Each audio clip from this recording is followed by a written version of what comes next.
Hi all, ഈ വീഡിയോയിൽ നമ്മൾ എന്താണ് മ്യൂച്വൽ ഇൻഡക്ഷനും ആൻഡ് അതേപോലെ തന്നെ നമ്മുടെ മ്യൂച്വൽ ഇൻഡക്റ്റൻസ് റിലേറ്റഡ് ആയിട്ട് ഒരു ന്യൂമാൻസ് ഫോർമുല ഉണ്ട്. ഈ രണ്ട് കാര്യങ്ങളാണ് ഡിസ്കസ് ചെയ്യാൻ പോകുന്നത്. നിങ്ങൾ കാലിക്കറ്റ് യൂണിവേഴ്സിറ്റിയുടെ 4th സെമസ്റ്റർ കോ ഫിസിക്സ് എടുത്തു കഴിഞ്ഞാൽ അതിൽ നമ്മൾ ഫസ്റ്റ് ചാപ്റ്റർ ഉണ്ടല്ലോ ഇലക്ട്രോ ഡൈനാമിക്സ്, അതിൽ നിന്ന് റിപ്പീറ്റഡ് ആയിട്ട് ക്വസ്റ്റ്യൻസ് ചോദിക്കാനുള്ള ഒരു ഏരിയയാണ് നമ്മുടെ എന്താണ് മ്യൂച്വൽ ഇൻഡക്ഷൻ അതേപോലെ എന്താണ് ന്യൂമാൻസ് ഫോർമുല എന്നുള്ളത്. ഓക്കെ, നമുക്ക് എന്താണെന്ന് നോക്കാം. എന്താ ശരിക്കും ഈ മ്യൂച്വൽ ഇൻഡക്ഷൻ എന്ന് വെച്ചിട്ടുണ്ടെങ്കിൽ നിങ്ങൾ ചെറിയ ക്ലാസ്സിലൊക്കെ പഠിച്ചിട്ടുണ്ടാവും. നമുക്ക് രണ്ട് കോയിൽസ് ഉണ്ടെങ്കിൽ അതിൽ ഫസ്റ്റ് കോയിലിലൂടെ ഒരു ചേഞ്ചിങ് കറണ്ട്, ഫസ്റ്റ് കോയിലുള്ള ചേഞ്ചിങ് കറണ്ട് കാരണം നമ്മുടെ സെക്കൻഡ് കോയിലിൽ ഒരു ഇൻഡ്യൂസ്ഡ് EMF ഉണ്ടാവും. ഇതിനെയാണ് നമ്മൾ എന്ത് പറയാ, മ്യൂച്വൽ ഇൻഡക്ഷൻ എന്ന് പറയാറ്. ഓക്കെ, നമുക്കൊരു ഡെഫിനിഷൻ ആയിട്ട് നോക്കുകയാണെങ്കിൽ mutual induction is a phenomenon by which a changing current in one coil induces an electromotive force in a nearby coil due to the magnetic field produced by the first coil. അതായത് നമുക്ക് എന്തുണ്ട് വിചാരിച്ചു, രണ്ട് coils ഉണ്ട് and ഈ first കോയിലൂടെ എന്ത് pass ചെയ്യാണ്, current pass ചെയ്യുന്നുണ്ട് വിചാരിച്ചു. ആൻഡ് ഈ കറണ്ട് എന്താണ്, ചേഞ്ചിങ് കറണ്ട് ആണ്. അപ്പോൾ സ്വാഭാവികമായിട്ട് ഇതിലൂടെ എന്തുണ്ടാവും, ഒരു മാഗ്നറ്റിക് ഫീൽഡ് ഉണ്ടാവുമല്ലോ, മാഗ്നറ്റിക് ഫീൽഡ് ലൈൻസ് ഉണ്ടാവും. ആൻഡ് ഈ മാഗ്നറ്റിക് ഫീൽഡ് ലൈൻസ് എന്ത് ചെയ്യും, നമ്മുടെ നെക്സ്റ്റ് അതിൻ്റെ അടുത്ത് വെച്ചേക്കുന്ന ഈ കോയിലിൽ കൂടെ എന്ത് ചെയ്യും, ഈ മാഗ്നറ്റിക് ഫീൽഡ് എന്ത് ചെയ്യും, പാസ് ചെയ്യും. ഇതിന്റെ കാരണമായിട്ട് എന്ത് ചെയ്യും, ആ മാഗ്നറ്റിക് ഫീൽഡിന്റെ ചേഞ്ച് കൊണ്ട് എന്തുണ്ടാവും, അവിടെ ഒരു ഇലക്ട്രോ മാഗ്നറ്റിക് ഫോഴ്സ് ഉണ്ടാവും. ഓക്കെ, ഇതാണ് നമ്മുടെ മ്യൂച്വൽ ഇൻഡക്ഷൻ എന്ന് പറയുന്നത്. ആൻഡ് എന്താണ് ഈ മ്യൂച്വൽ ഇൻഡക്റ്റൻസ് എന്ന് പറയുന്നത്, ഇതിൻ്റെ ഒരു മെഷർ. ഓക്കെ, എത്രത്തോളം ഇൻഡ്യൂസ് ചെയ്യപ്പെടുന്നുണ്ട് അതിൻ്റെ ഒരു മെഷറിനാണ് നമ്മൾ എന്ത് പറയാം, മ്യൂച്വൽ ഇൻഡക്റ്റൻസ് എന്ന് പറയാം. Okay, mutual inductance is the measure of how much magnetic field, okay ശ്രദ്ധിക്കുക, how much magnetic field created by a changing current in one coil induces a voltage in the nearby second coil. Okay, എത്രത്തോളം magnetic field എന്ത് ചെയ്യുന്നുണ്ട്, produce ചെയ്യപ്പെടുന്നുണ്ട്, അതിൻ്റെ ഒരു മെഷറാണ് എന്തെന്ന് പറയുന്നത് നമ്മുടെ മ്യൂച്വൽ ഇൻഡക്റ്റൻസ് എന്ന് പറയുന്നത്. ഓക്കെ, അപ്പോൾ മനസ്സിലാക്കുക, മ്യൂച്വൽ ഇൻഡക്ഷൻ എന്ന് പറയുന്നത് എന്താണ്, ആ ഒരു ഫിനോമിനനും ആൻഡ് മ്യൂച്വൽ ഇൻഡക്റ്റൻസ് പറയുന്നത് എന്താണ്, അതൊരു മെഷറും കൂടിയാണ്. ഓക്കെ, അത് നിങ്ങൾ ചെറിയ ക്ലാസ്സിൽ പഠിച്ചിട്ടുണ്ട്. നമ്മൾ ട്രാൻസ്ഫോമേഴ്സിലൊക്കെ എന്ത് ചെയ്യുന്നുണ്ട്, ഈ മ്യൂച്വൽ ഇൻഡക്ഷൻ ഫിനോമിന വെച്ചിട്ടാണ് നമ്മുടെ ട്രാൻസ്ഫോമർ ഒക്കെ എന്ത് ചെയ്യണത്, വർക്ക് ചെയ്യണത്. ഓക്കെ, ആൻഡ് ഇതിൽ ഏറ്റവും ഇമ്പോർട്ടൻ്റ് ആയിട്ടുള്ള കാര്യമാണ് നമ്മുടെ ന്യൂമാൻസ് ഫോർമുല എന്ന് പറയുന്നത്. നമുക്ക് എന്താണ് ന്യൂമാൻസ് ഫോർമുല എന്ന് നോക്കാം. നമ്മൾ വിചാരിച്ചു, ഞാനിപ്പോൾ പറഞ്ഞ പോലെ രണ്ട് ലൂപ്സ് ഉണ്ട്, രണ്ട് കോയിൽസ് ഉണ്ട് വിചാരിച്ചു. ഫസ്റ്റ് ലൂപ്പാണിത് അല്ലെങ്കിൽ ഫസ്റ്റ് കോയിലാണിത്, അതിലൂടെ എന്ത് പാസ് ചെയ്യുന്നുണ്ട്, ഒരു കറണ്ട് പാസ് ചെയ്യുന്നുണ്ട്. ആ കറണ്ട് ഞാൻ എന്ത് വിളിക്കുകയാണ്, I1 എന്ന് വിളിക്കുകയാണ് കേട്ടോ. ഓക്കെ, ഇതാണ് നമ്മുടെ ലൂപ്പ് 1. അതിലൂടെ പാസ് ചെയ്യണ കറണ്ട് എന്താണ്, I1 ആയിട്ട് ഞാൻ എടുക്കുകയാണ്. ആൻഡ് ബേസിക്കലി അതിലൂടെ എന്തുണ്ട്, ചേഞ്ചിങ് കറണ്ട് ആണ്. ആൻഡ് അതിൽ എന്തുണ്ടാവും, അത് റിലേറ്റഡ് ആയിട്ട് ഒരു മാഗ്നറ്റിക് ഫീൽഡ് എന്തുണ്ടാവും, B ഉണ്ടാവും. ആ മാഗ്നറ്റിക് ഫീൽഡ് ഞാൻ എന്ത് വിളിക്കുകയാണ്, B1 എന്ന് വിളിക്കുകയാണ്. ഓക്കെ, അപ്പോൾ ഫസ്റ്റ് ലൂപ്പിന് എടുത്തു കഴിഞ്ഞാൽ നമ്മുടെ ഫസ്റ്റ് ലൂപ്പ് അതിലൂടെ പാസ് ചെയ്യുന്ന കറണ്ടിനെ ഞാൻ എന്ത് വിളിക്കുകയാണ്, I1 എന്ന് വിളിക്കുകയാണ്.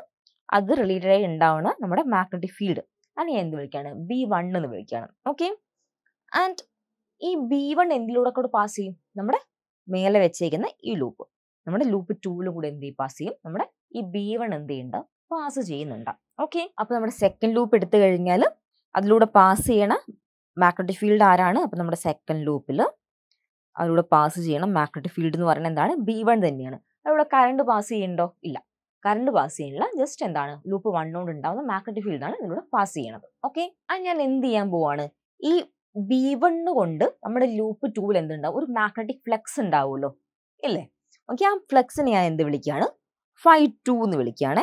എന്താണ് അവിടെയുള്ള ഫ്ലക്സ്, B1 കൊണ്ട് നമ്മുടെ ലൂപ്പ് 2 ഉണ്ടാവുന്ന മാഗ്നറ്റിക് ഫ്ലക്സിനെ ഞാൻ എന്ത് വിളിക്കുകയാണ്, Φ2 എന്ന് വിളിക്കുകയാണ്. എന്താണ് ഇത്, മാഗ്നറ്റിക് ഫ്ലക്സ് ആണ് കേട്ടോ, മാഗ്നറ്റിക് ഫ്ലക്സ്.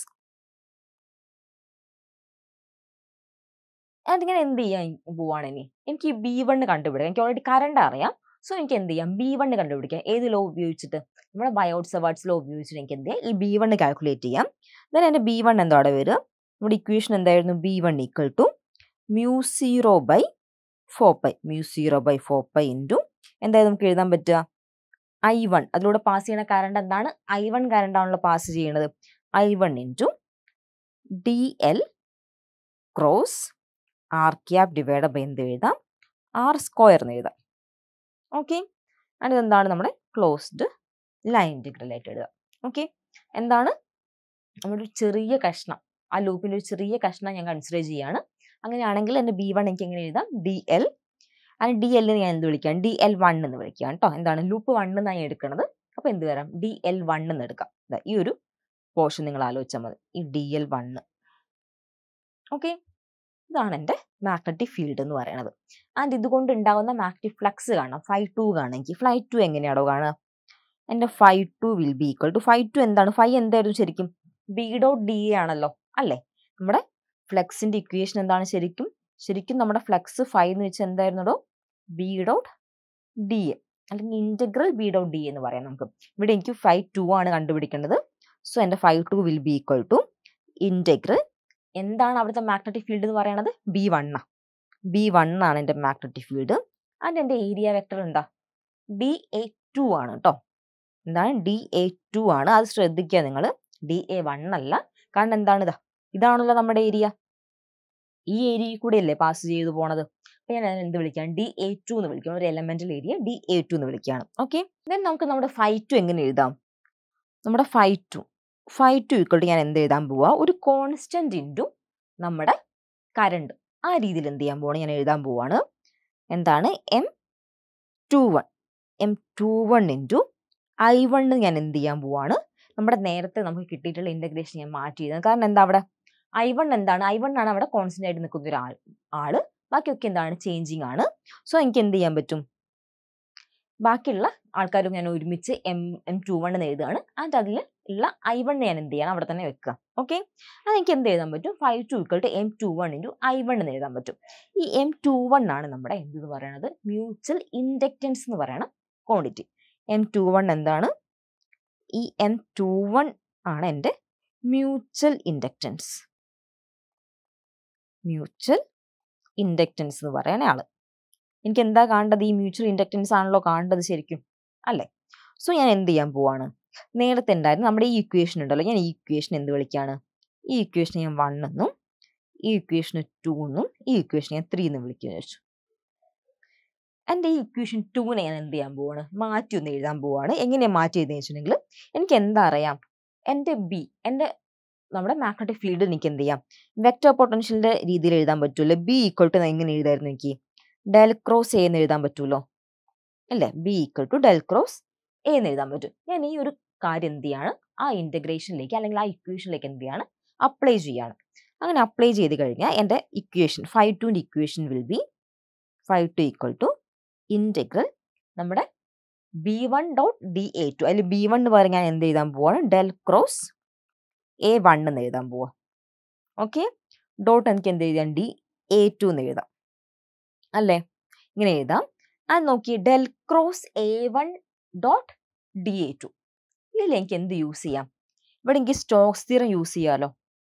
ഞാൻ എന്ത് ചെയ്യാൻ പോവാണ്, ഇവിടെ എൻ്റെ സ്റ്റോക്സ് തിയറം അല്ലെങ്കിൽ സ്റ്റോക്സിൽ എന്ത് ചെയ്യാൻ പോവാണ്, ഇവിടെ അപ്ലൈ ചെയ്യാൻ പോവാ. സ്റ്റോക്സ് തിയറം ഞാൻ ഇവിടെ അപ്ലൈ ചെയ്യാൻ പോവാണ്.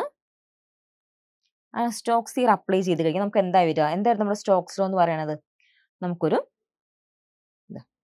ലൈൻ ഇൻ്റഗ്രലിന് ഇപ്പോൾ ഒരു A.dl എന്നുണ്ടെങ്കിൽ എനിക്ക് അതിന് എന്ത് ചെയ്യായിരുന്നു, അതിനെ ഡെൽ ക്രോസ് A, ഓക്കെ, അങ്ങനെ രീതി എന്ത് ചെയ്യാമായിരുന്നു, മാറ്റി ചെയ്തായിരുന്നു. ഡെൽ ക്രോസ് ADA എന്ന് എന്ത് ചെയ്യാൻ പറ്റുമായിരുന്നു, ചേഞ്ച് ചെയ്ത് എഴുതാൻ പറ്റുമായിരുന്നു. ഇതായിരുന്നു എൻ്റെ സ്റ്റോക്സ് ലോ എന്ന് പറയുന്നത്. ഇത്തരം തിയറംസ് എന്ത് ചെയ്യുക, നിങ്ങൾ ഇപ്പോൾ ഇലക്ട്രോഡൈനാമിക്സ് പഠിക്കുന്ന സമയത്ത് വളരെ ഇമ്പോർട്ടൻ്റ് ആണ് നമ്മുടെ ഇത്തരം theorems, Stokes theorem, divergence theorem ഒക്കെ എപ്പോഴും ഓർമ്മ ഉണ്ടാവണം കേട്ടോ. അപ്പോൾ ഞാൻ എന്ത് ചെയ്യുമ്പോൾ ഇതിൽ എൻ്റെ സ്റ്റോക്സ് തിയറം അപ്ലൈ ചെയ്യാൻ പോവാണ്. സ്റ്റോക്സ് തിയറം അപ്ലൈ ചെയ്ത് കഴിഞ്ഞിട്ട് എന്ത് വരും, closed line integral A1 dot എന്ത് ചെയ്യുക, എനിക്ക് DL2 എന്ന് എഴുതാൻ പറ്റുമല്ലോ അല്ലേ. എന്ത് ചെയ്തു, ഞാൻ ഈ ഇവിടെയുള്ള ഡെൽ ക്രോസ് ടേമിനെ മാറ്റിയിട്ട് എന്ത് ചെയ്തു, del cross A surface integral മാറ്റിയിട്ട് എന്ത് ചെയ്തു, ലൈൻ ഇൻ്റഗ്രൽ ആയിട്ട് മാറ്റി എഴുതി. ഓക്കെ, ആൻഡ് ഈ A1 എന്ന് പറയുന്ന ആൾ, A1 എന്തായാലും നമ്മുടെ മാഗ്നറ്റിക് വെക്റ്റർ പൊട്ടൻഷ്യൽ. ഈ A1 എനിക്ക് എങ്ങനെ എഴുതാൻ പറ്റും, നമ്മൾ ഓൾറെഡി എന്ത് പഠിച്ചിട്ടുണ്ട്, മാഗ്നറ്റോസ്റ്റാറ്റിക്സിലൊക്കെ പഠിച്ചിട്ടുണ്ട്. μ0 I1 ഡിവൈഡ് ബൈ 4π ഇൻ്റഗ്രൽ എന്ത് ചെയ്താൽ DL1 ഡിവൈഡ് ബൈ R എന്ന് എഴുതാം. ഇതാണ് എൻ്റെ എന്തെന്ന് പറയുന്നത്, എൻ്റെ മാഗ്നറ്റിക് വെക്റ്റർ പൊട്ടൻഷ്യൽ Aൻ്റെ ഇക്വേഷൻ എന്ന് പറയുന്നത്. ആൻഡ് ഈ ഇക്വേഷൻ ഞാൻ എന്ത് ചെയ്യാൻ പോവാണ്, എൻ്റെ φ2ലേക്ക് അപ്ലൈ ചെയ്യാൻ പോവാണ്. ഇനി ഞാൻ φ2ലേക്ക് ഇതിനെ അപ്ലൈ ചെയ്ത് കഴിഞ്ഞ് എന്ത് വരും, φ2 ഈക്വൽ ടു നമ്മുടെ A1.DL2 അല്ലേ. അപ്പം എന്ത് വരും, ഇൻ്റഗ്രൽ ക്ലോസ്ഡ് ഇൻ്റഗ്രൽ എന്ത് വരും, A1 പകരം എനിക്ക് എന്ത് ചെയ്യാൻ പറ്റും, mu 0 I1 divide by 4 pi എന്ത് എഴുതാം, integral DL1 divide by R വരും, ഡോട്ട് എന്ത് വരും, എന്താ ഈ DL2 കൂടെ വരും, DL2 കൂടെ വരും ഇതിൽ. ഓക്കെ, ആൻഡ് എന്ത് ചെയ്ത് രണ്ടും എന്താണ് നമുക്ക് ക്ലോസ്ഡ് ലൈൻ ഇൻറ്റഗ്രൽ ആണ് കേട്ടോ വരിക. ആൻഡ് എന്ത് ചെയ്യാൻ പറ്റും, ഞാൻ ഇതിന് എന്ത് ചെയ്യുക, ഒന്ന് റീഅറേഞ്ച് ചെയ്ത് എഴുതുകയാണ്. റീഅറേഞ്ച് ചെയ്ത് എഴുതി കഴിഞ്ഞാൽ എനിക്ക് എന്ത് വരും, ഞാൻ എന്ത് ചെയ്യുക, ആ ഒരു കോൺസ്റ്റൻസിനെ പുറത്തേക്ക് എടുക്കുകയാണ്. മ്യൂ 0 I1 ഡിവൈഡ് ബൈ 4 പൈനെ ഞാൻ എന്ത് ചെയ്യാണ്, പുറത്തേക്ക് എടുക്കുക. ഓക്കെ, അങ്ങനെ ചെയ്ത് കഴിഞ്ഞാൽ ഡബിൾ ലൈൻ ഇൻറ്റഗ്രൽ DL1 ഉണ്ട്, ഡോട്ട് എന്തുണ്ട്, DL2 ഉണ്ട്, ഡിവൈഡ് ബൈ ആരുണ്ടാവും, ആറുണ്ടാവും. ഓക്കെ, ഈ ഒരു ഇക്വേഷൻ കണ്ടോ നിങ്ങൾ, ഇതിനെയാണ് നമ്മൾ എന്ത് വിളിക്കുക, ന്യൂമാൻസ് ഫോർമുല എന്ന് വിളിക്കാം. ഓക്കെ, നമുക്ക് ഒന്നുകൂടെ ഒന്ന് മാറ്റി എഴുതി കഴിയുന്നത് വളരെ ഇമ്പോർട്ടൻ്റ് ആണ്. അപ്പോൾ ഇതാണ് നമുക്ക് കിട്ടിയ ഫൈനൽ ഇക്വേഷൻ എന്ന് പറയുന്നത്. ആൻഡ് ഈ ഇക്വേഷൻ നിങ്ങളൊന്ന് സൂക്ഷിച്ച് നോക്കിയേ, ഇതിൽ ഈ I1 എന്നുള്ള ആൾ എന്ത് ചെയ്യുക, ഒന്ന് മാറ്റി നിർത്തിക്കുക. അതിൻ്റെ ബാക്കി കിട്ടുന്ന ആളുണ്ടല്ലോ, അതാണ് നമ്മുടെ M21 എന്ന് പറയുന്നത്. ഓക്കെ, അതായത് നമുക്ക് φ2 എങ്ങനെ എഴുതി, ഞാൻ നേരത്തെ എഴുതിയിട്ടുണ്ടായിരുന്നത് എൻ്റെ φ21 ഈക്വൾ ടു ഞാൻ എങ്ങനെ എഴുതിയത്, M21 ഇൻറ്റു I1 എന്നായിരുന്നു എഴുതിയിട്ടുണ്ടായിരുന്നത്. ഓക്കെ, അപ്പോൾ നിങ്ങൾ നോക്കി, ഇതിൽ നിന്ന് ഈ ഇക്വേഷനിൽ ഈ I1 അങ്ങ് മാറ്റിക്കഴിഞ്ഞാൽ ബാക്കിയുള്ള കിടക്കുന്ന ആളില്ലേ, അതാണ് നമ്മുടെ M21 എന്ന് പറയുന്നത്. അപ്പോൾ നമുക്ക് M21 എങ്ങനെ എഴുതാം, M21 ഈക്വൽ ടു നമ്മുടെ മ്യൂ 0 ബൈ 4 പൈ വരും, ഡബിൾ ലൈൻ ഇൻറ്റഗ്രൽ വരും, എന്ത് വരും, DL1 dot DL2 divide by ആറ് വരും, 6 വരും. ഇതാണ് നമ്മുടെ മ്യൂച്വൽ ഇൻഡക്റ്റൻസിൻ്റെ ഇക്വേഷൻ. ഈ ഇക്വേഷൻ നമ്മൾ വിളിക്കുന്ന പേരാണ് നമ്മുടെ ന്യൂമാൻസ് ഫോർമുല. എന്താണ് ന്യൂമാൻസ് ഫോർമുല? വളരെ ഇമ്പോർട്ടൻ്റ് ആണ്, ഇത് മിക്കവാറും ചോദിച്ച് കാണാനുള്ള ഒരു ക്വസ്റ്റ്യൻ ആണ് നമ്മുടെ ന്യൂമാൻസ് ഫോർമുല. അപ്പോൾ ന്യൂമാൻസ് ഫോർമുല നോക്കിക്കഴിഞ്ഞാൽ എന്തുണ്ട്, ഇതിൽ ഡബിൾ ലൈൻ ഇൻറ്റഗ്രൽ ആണുള്ളത്. ആൻഡ് ഇത് നോക്കിക്കഴിഞ്ഞാൽ നിങ്ങൾക്ക് മനസ്സിലാവുന്നൊരു കാര്യം, ഈ ഒരു ഇക്വേഷൻ സൂക്ഷിച്ച് നോക്കിയാൽ നിങ്ങൾ, അതായത് മ്യൂ 0 ബൈ 4 പൈ എന്താണ്, കോൺസ്റ്റൻസാണ്. പിന്നെ ആരൊക്കെയുള്ളത്, DL1 ഡോട്ട് DL2 ആൻഡ് അതിൻ്റെ ഇടയിലുള്ള ഡിസ്റ്റൻസ് R. അപ്പോൾ നിങ്ങൾ നോക്കി, ഇതിലൂടെ പാസ് ചെയ്യണ കറണ്ട് ഇനി ഒന്നും എന്ത് ചെയ്യുന്നത്, ഡിപ്പെൻഡ് ചെയ്യണില്ല. ഈ ഒരു ആൾ നമ്മുടെ മ്യൂച്വൽ ഇൻഡക്റ്റൻസ് എന്ന് പറയുന്നത് എന്താണ്, it's A pure geometrical quantity. എന്താണ് നമ്മുടെ മ്യൂച്വൽ ഇൻഡക്റ്റൻസ് എന്ന് പറയുന്നത്, എന്താണ് മ്യൂച്വൽ ഇൻഡക്റ്റൻസ്, M എന്ന് പറയുന്നത് എന്താണ്, it's A pure geometrical quantity. It's A pure geometrical quantity നമുക്ക് പറയാൻ പറ്റും. ഓക്കെ, അപ്പോൾ ഇതാണ് നമ്മൾ മ്യൂച്വൽ ഇൻഡക്റ്റൻസിനെ പറ്റി പറയണ സമയത്ത് വളരെ ഇമ്പോർട്ടൻ്റ് ആയിട്ട് ഓർത്ത് വെക്കേണ്ട ഒരു കാര്യം. അത് നമുക്ക് എന്ത് ചെയ്യാൻ പറ്റും, ഇതിനെ ഈ DL1നെയും DL2നെയും നമ്മൾ ഇവിടുന്ന് സ്വിച്ച് ചെയ്യുക വിചാരിച്ചോ, ഇങ്ങനെ ഇങ്ങോട്ടും മാറ്റുക വിചാരിച്ചോ, അത് M21 പോലെ M12 ആണ് വിചാരിച്ചു. അപ്പോൾ എന്തുണ്ടാവില്ല, അവിടെ പ്രത്യേകിച്ച് ചേഞ്ചസ് ഒന്നും ഉണ്ടാവില്ല.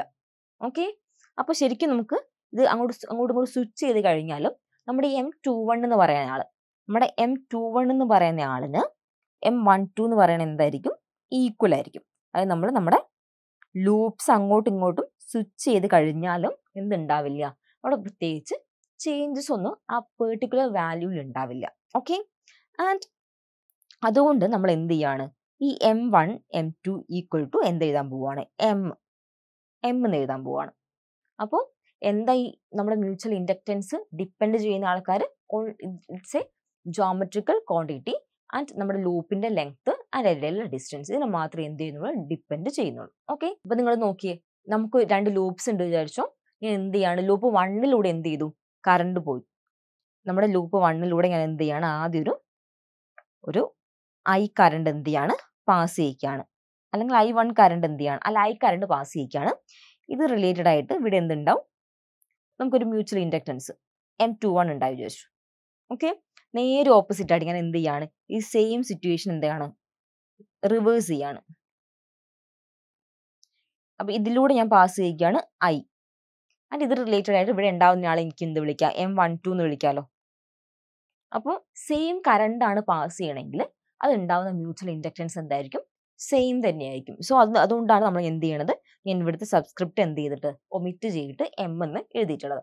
അപ്പോൾ ശ്രദ്ധിക്കേണ്ട കാര്യം, സെയിം കറണ്ട് പാസ് ചെയ്യുകയാണെങ്കിൽ നമ്മുടെ ലൂപ്പിന്റെ എന്ത് ഡിപ്പെൻഡ് ചെയ്യുന്നില്ല, ഏത് ലൂപ്പിലൂടെയാണ് കറണ്ട് പാസ് ചെയ്യുന്നത് എന്നുള്ളതിനെ മ്യൂച്വൽ ഇൻഡക്റ്റൻസ് എന്ത് ചെയ്യില്ല, ഡിപ്പെൻഡ് ചെയ്യണില്ല. എന്താണ്, സെയിം എമൗണ്ട് ആയിരിക്കും മ്യൂച്വൽ ഇൻഡക്റ്റൻസ് അവിടെ ഉണ്ടാവും. ഓക്കെ, അപ്പോൾ ഇത്രയും കാര്യങ്ങളാണ് എനിക്ക് ഈ വീഡിയോയിൽ പറയാനുള്ളത്. നമുക്ക് മറ്റൊരു വീഡിയോയിൽ കാണാം. Thank you.